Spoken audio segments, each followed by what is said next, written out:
In the year 1236, the Holy Crusading Order of the Livonian Sword Brethren, the band of warrior monks sent to convert the pagan communities of the Baltic, were destroyed in a vicious battle in the dense swamplands of Lithuania. The order's grandmaster, along with many invaluable knights, were lost, creating an alarming gap in the ranks of the Christian militia. To avoid the loss of their territories, the High Council of the Church of Livonia invited a far more prestigious and wealthy order, the Teutonic Knights, to take over and protect Livonia from the bordering indigenous tribes who were trying to preserve their native religion and ancestral homeland. Using this opportune moment, the Curonians and Semigallians threw off the heavy yoke of their German tormentors and prepared to fight for their freedom. All the while, a certain ambitious Lithuanian warlord began to unify the lands of Upper Lithuania under his auspice by variously assassinating, exiling, bribing, or subjugating his competitors. This chieftain's name was Mindaugas, who possessed a cunning and ruthlessness that allowed him for the first time to unite most of the Lithuanian rulers, aside from the unyielding Samogitians. By 1240, Mindaugas had even invaded the Rus' principalities of Polotsk and Volhynia, which were left weakened and isolated in the wake of the Mongol hordes' warpath across Russia. In the following years, he, on behalf of all pagans, attempted to carry the bitter struggle against German expansionism. However, the Germans still had to recover from the devastating blow they suffered at Saulo.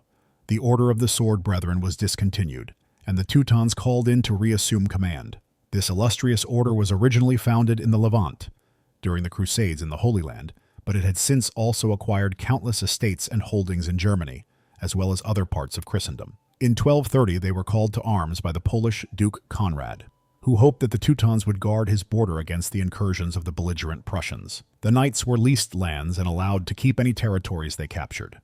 By 1236, they had already subjugated the tribes living along the banks of the Vistula River and were rapidly growing to be an entity far outside the control of the Polish dukes. In 1237, 54 Teutonic knights, adorned with their iconic white surcoats and black crosses, arrived to replace the recent casualties in Livonia. These were better trained, equipped, organized, and disciplined than the Sword Brethren, who had long warranted a reputation akin to a band of unruly bandits roaming the outskirts of Christendom. In the hierarchical structure of the Teutonic Order, the Grand Master occupied the highest formal position, though his power was checked by the General Assembly and numerous supporting offices. The Order's territories were divided into 3 districts, the German, Prussian, and Livonian, each of which was governed by a Landmaster, whose tasks included heading the military. He in turn commanded the Komturs and Vogts, responsible for garrison and administrative duties. In Livonia, the order acted independently of the bishops and council of Riga, allowing for quick and firm action to be taken during the ever-changing war situation. Their first campaigns were directed against their eastern neighbor, Novgorod. The Bishop of Dorpat, Hermann, with the help of the Livonian Landmaster, waged war with the Mercantile Republic, which culminated in the much mythologized battle on the ice. Though its proportions and impact are often overestimated, the legendary Prince Alexander Nevsky did leave a further 20 Teutons lying dead atop the freezing ice of Lake Peipus. After this, the Livonian Order abandoned any eastern ambitions they might have had and turned back to their stated mission in the Baltic, namely converting pagans by presenting them the word of Christ on the tip of their bloody spears. The Landmaster, Dietrich von Gruningen, attacked the still defiant southern Curonians.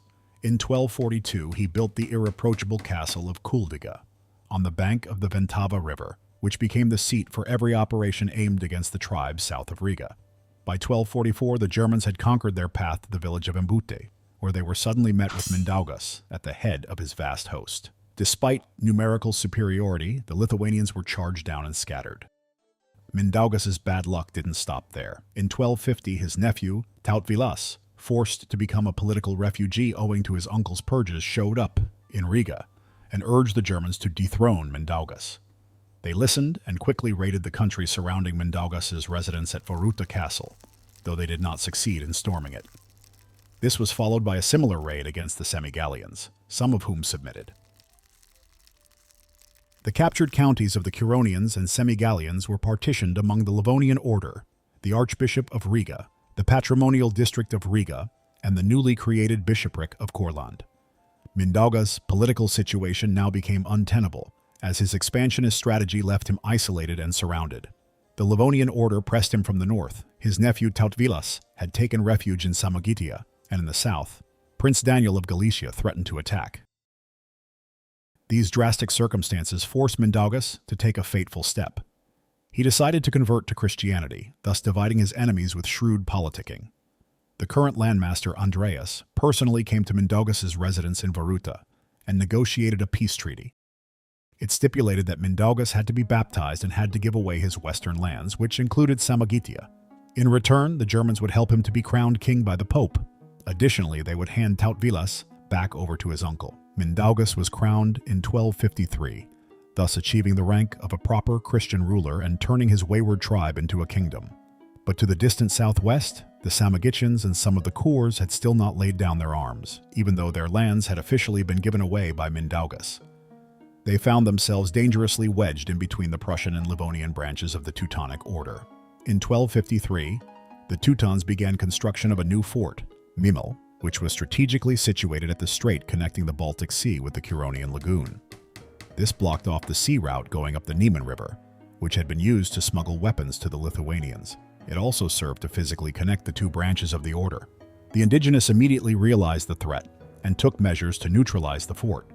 Sometime in 1256, the Sambians, a Prussian tribe living across the lagoon, besieged Memel by land and sea. Despite their brave efforts, however, the castle persevered and the Sambians had to retreat.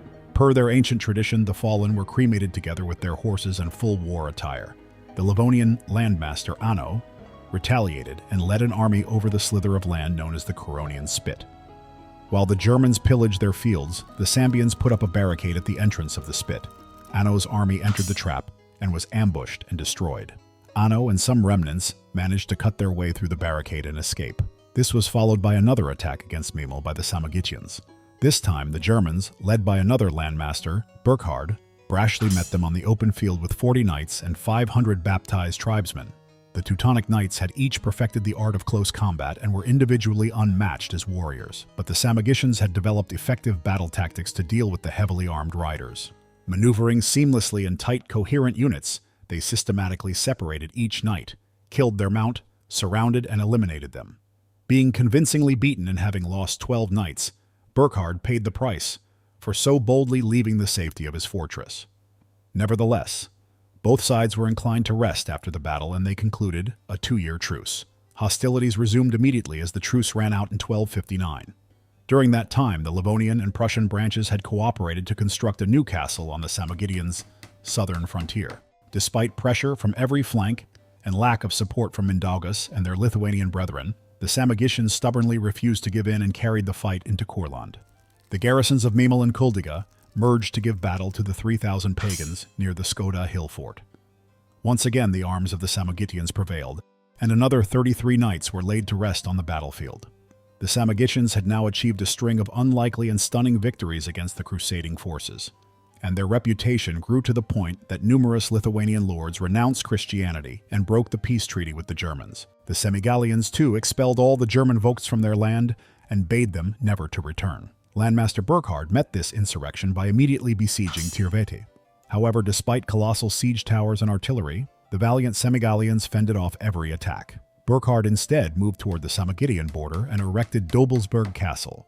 This, together with Memel, Kuldiga, and Karsova castles, completed the full encirclement of Samogitia by Crusader outposts. But to the Germans' dismay, the Samogitians did not know how to surrender. They tried to break the encirclement by taking Karsova Castle on their southern frontier. Burkhard planned to lift the siege by engaging the Samogitians in a decisive battle where he would hold numerical superiority. His troops included not only the Teutonic Knights, along with Curonian and Estonian vassals, but also Danish levies and newly arrived crusaders from Germany. Formidable in its own right, this army was, further still, joined by the Prussian marshal and his detachment. Altogether, the force comprised about 8,000 men. Burkhard was determined to end his string of defeats and finally crush the troublesome Samogitians. The Samogitians learned of the impending menace and headed into Courland, with Burkhard hot on their trail. After a weeks-long pursuit, the Germans caught up with the pagans south of Lake Durbe. The Samogitians were at an alarming disadvantage both in terms of troop numbers and armament. However, their situation was helped by disagreements among the enemy's commanders. The Prussian Marshal Heinrich suggested the Crusaders fight on foot in order to prevent any shameful retreat. But most of the knights and nobles rejected this idea, arguing that their heavy armor would not allow them to maneuver properly on foot. In addition, the Curonian tribesmen demanded that their kin, who were held captive by the Samogitians, be released to them after the battle. This was flatly refused, as the Germans wished to sell the captives for profit, which greatly angered the Curonians. The battle began with a mass charge of the German vanguard, which crashed into the rows of lightly armed Samogitians. Burkhard expected a quick breakthrough, after which the native levies, coming from behind, would mop up the leftovers. But the pagans' battle lines, though bending, did not break, and they fought with unparalleled vigor. The baptized tribesmen, seeing that the battle was not favoring either side, hesitated and stayed waiting in the rear. The Curonians took the opportunity and deserted the field, having been disrespected before the battle. Some of the more vengeful of them even attacked the Germans from the rear. The flight of the Curonians started a chain reaction. Soon the Estonians, then the Prussians, and then the entire rearguard abandoned the fight, leaving the Germans to struggle on alone. This turned the tide as the Lithuanians quickly started attacking the vacated flanks, creating the most precarious situation for the Order's knights. Having lost their numbers and being surrounded, the Crusaders were overwhelmed and massacred. There was no mercy and no survivors. Landmaster Burkhard and 150 of his elite knights were among the victims of the carnage. Once again, the native warriors of the Baltic upset the dominant Christian occupiers, delivering a crushing blow that echoed far beyond the battlefield. Following the Battle of Durbe, the Curonians, Semigallians, and Prussians rose in unison and reclaimed their lost lands, sending the Teutons into disarray. This undid years of German progress and made newly crowned King Mindaugas reconsider his alliances. Next episode, the Crusaders put their foot down and marched to war against the infidels.